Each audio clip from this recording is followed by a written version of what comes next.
Hello दोस्तों, कैसे हैं आप सब लोग। उम्मीद करती हूँ सभी लोग स्वस्थ होंगे, मस्त होंगे। तो दोस्तों, आज का वीडियो बहुत इम्पोर्टेंट है, ज़रूर देखिएगा, पूरा देखिएगा। आज का जो वीडियो है उसका जो टॉपिक है वो बहुत बड़ी एक प्रॉब्लम है सभी लोगों के लिए, जो भी अपने पैरट को हैंड टेम करना चाहते हैं। जब भी लेकर आते हैं तो पैरट हमें काटता है, हमारे पास नहीं आता। ये एक बहुत बड़ी प्रॉब्लम है। तो आज इसी का सलूशन आपको मिलने वाला है मेरी इस वीडियो में। तो चलिए स्टार्ट करते हैं आज का वीडियो।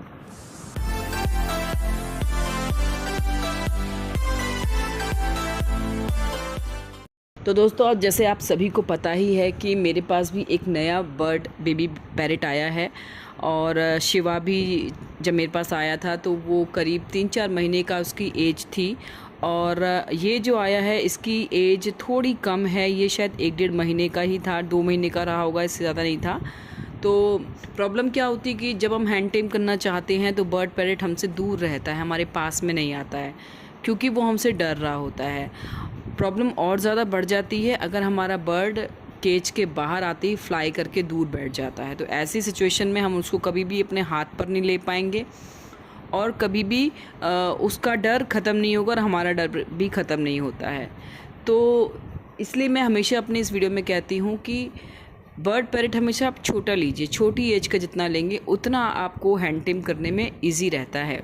3 से 4 महीने का जो बेबी पैरट होता है वो अच्छे से फ्लाई कर लेता है, और वो इतना फ्लाई कर लेता है कि वो ऊपर जाकर बैठ सकता है। जहाँ घर में आप किसी भी अलमारी के ऊपर बैठ सकता है, कहीं पर भी बैठ सकता है, इतना वो फ्लाई कर सकता है घर के अंदर।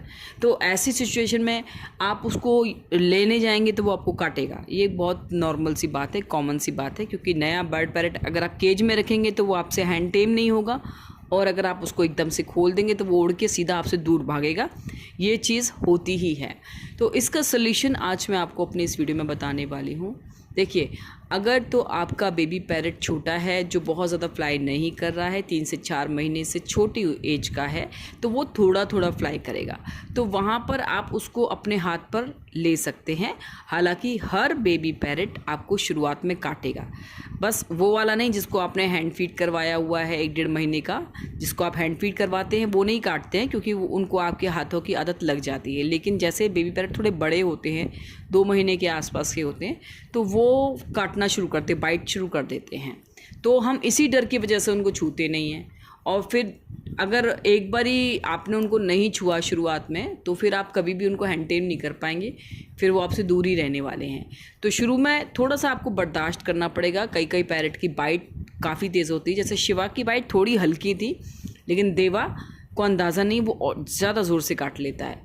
ज़रूरी ये है कि आपका बर्ड पैरट आपके पास में रहेगा। जितना आपके पास रहेगा, जितना आप उसको छुएंगे, उतना आसानी से वो हैंड टेम हो जाएगा। लेकिन अगर वो उड़ के दूर बैठ जाएगा तो फिर आप उसको नहीं छू पाएंगे। तो इसके लिए आपको उसके पंखों को ट्रिम करवाना ज़रूरी हो जाता है कि वो बहुत ज़्यादा फ्लाई ना करें। ये नहीं कहती कि आप अपने बर्ड्स के हमेशा के लिए पंख कटवा दें। ये जो पंख हैं ये हमारे बाल और नाखून जैसे होते हैं, दोबारा से आ जाते हैं। फिर चाहें तो आप न कटवाएं उसके बाद। लेकिन जब आपको हैंड टेम उसको करना है तो शुरुआत में उसकी सेफ्टी के लिए भी, क्योंकि उसे भी नहीं पता, फिर वो एकदम इधर उधर उड़ के कहीं पर भी टकराते हैं। कई बार पंखे चलते रह जाते हैं, उसमें चले जाते हैं। आजकल गर्मियाँ हैं, कूलर में चले जाते हैं। तो ये उनके लिए भी सेफ्टी है, क्योंकि शुरुआत में वो आपसे घबरा रहे होते हैं तो वो कहीं भी उड़ के जाते हैं। तो ज़रूरी ये है कि शुरुआत में आप इनके हल्के से जो पंख आप लेकर आ रहे हैं 3-4 महीने का बर्ड पैरट, तो आप हल्के से उनके पंखों को ट्रिम करवा के लाएँ कि वो 1 फुट से ज़्यादा नहीं उड़ पाए। तो ऐसी सिचुएशन में आप उनको टच करेंगे तो वो आसानी से आपसे हैंड टेम हो जाएंगे। फिर जैसे जैसे उनकी एज बढ़ेगी, वो उनके पंख आप भले ही बढ़ने दीजिए, कोई दिक्कत नहीं है।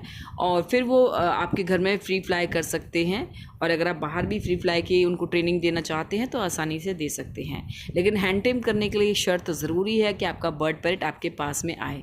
और अगर आप 3-4 महीने का बर्ड पैरट लेकर आ रहे हैं तो वो आपसे फ्लाई करके दूर हो जाएगा। तो ऐसे में उसके पंखों को हल्का सा ट्रिम करवा दें, जिससे कि वो बहुत ऊँची उड़ान ना ले। तो वीडियो आपको कैसा लगा आप मुझे ज़रूर बताइएगा, और आपके बहुत प्यारे प्यारे कमेंट्स के लिए बहुत बहुत शुक्रिया। मेरी यूट्यूब फैमिली इसी तरह से फलती फूलती रहे और इसी तरह से मेंबर्स जो है बढ़ते रहें। मैं ऊपर वाले से यही कामना करती हूँ कि इसी तरह से मेरी जो यूट्यूब फैमिली है वो फलती फूलती रहे, मुझसे कनेक्टेड रहे, और जो भी आप क्वेश्चन आप मुझसे पूछना चाहते हैं, जिस पर भी आप चाहते हैं मैं वीडियो बनाऊँ, आप मुझे कमेंट कर सकते हैं। अभी के लिए वीडियो को करती हूँ यहीं पर ख़त्म।